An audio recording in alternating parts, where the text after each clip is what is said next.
he started just singing different things that he knew. On mic, of course, he was listening. Sam was in the control room listening to him. Bill would think of things and ask him if you know so-and-so, and every once in a while Sam would stick his head out and say, hey, you know, sing so-and-so, do you know it? And he'd seem like he knew every song in the world. It didn't matter.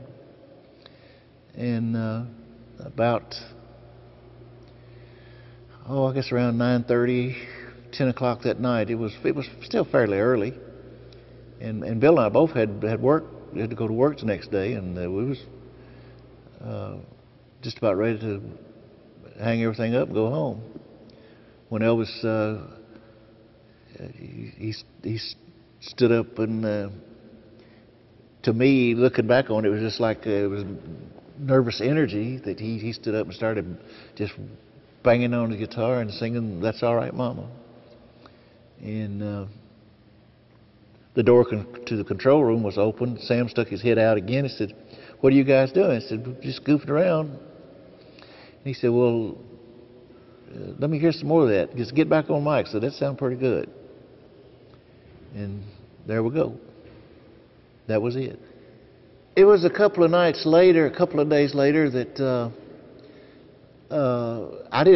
neither Bill or I we didn't know that Sam had cut a demo and taken it down. I've heard different stories on that, where that Dewey came to the studio and heard it, but I do know that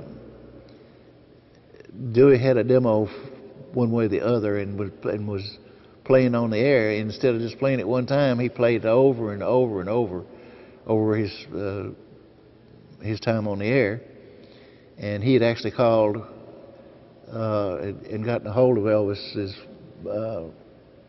mother that night and asked him to come over. But he was at the Suzor's Theater, and as soon as he got home, well, his mother told him to go down to the radio station. And I think I didn't hear all this, but what I was told that when he got down there, Dewey told him said, "I want to interview you." And he said, "Well, I've never been interviewed." And he said, "Well, no," said, "just I'll ask you a question. You just answer them. Just don't say any cuss words." And but all this time he had the mic open anyway during the whole thing. And then I heard about it probably the next day, I guess it was. And when Sam had called me and said, "You and Bill got to get back in. We've got to have a B-side. We're going to have to release this record because Dewey's already played it, and we're getting calls on it already." And that was the beginning of it.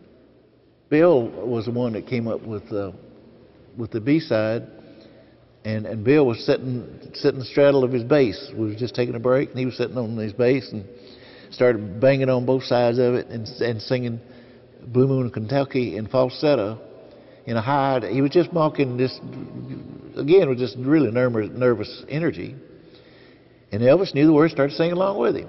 And Sam come out and said, "Hey, that's it. Let's do that one. Let's try that one."